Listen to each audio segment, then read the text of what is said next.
It was a cold Monday morning when James stood in front of his bathroom mirror, toothbrush in hand, thinking not about dental hygiene, but about why he kept falling into the same loop. "I said I'd start eating healthier last month, and the month before that," he muttered.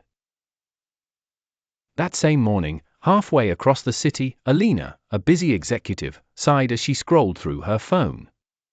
She'd told herself she'd read more, exercise more, and finally sleep on time.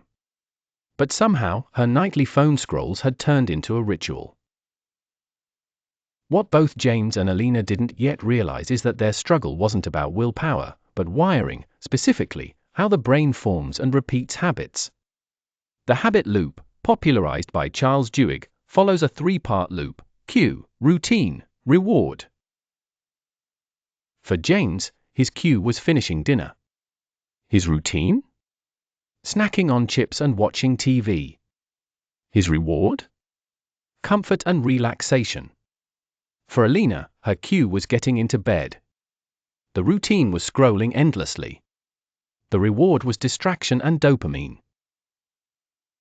Habits form through a part of the brain called the basal ganglia, which helps encode automatic behaviors. The more a loop is repeated, the deeper the groove becomes.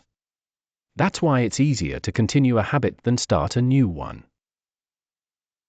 Breaking a habit doesn't mean erasing it, it means rewiring it. Identify the cue, understand the reward, replace the routine. Example: stress smoke a cigarette relief becomes stress deep breathing plus short walk relief.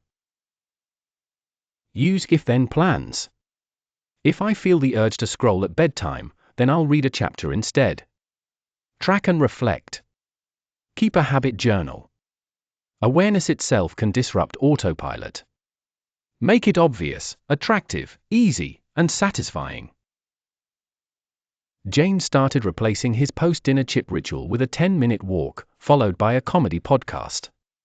Alina swapped her nightly scroll for a fiction novel and lavender tea. It wasn't perfect every night, but over time, new grooves began to form. We often think of habits as reflections of who we are. But in truth, who we are becomes shaped by what we repeatedly do. Habits are not goals, they are the systems that help us become the person we want to be.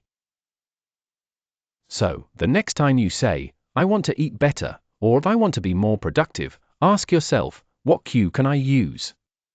What routine can I build? What reward will keep it going? Understanding the science of habit reshapes your life. Please like, share, and subscribe to my channel. Bye.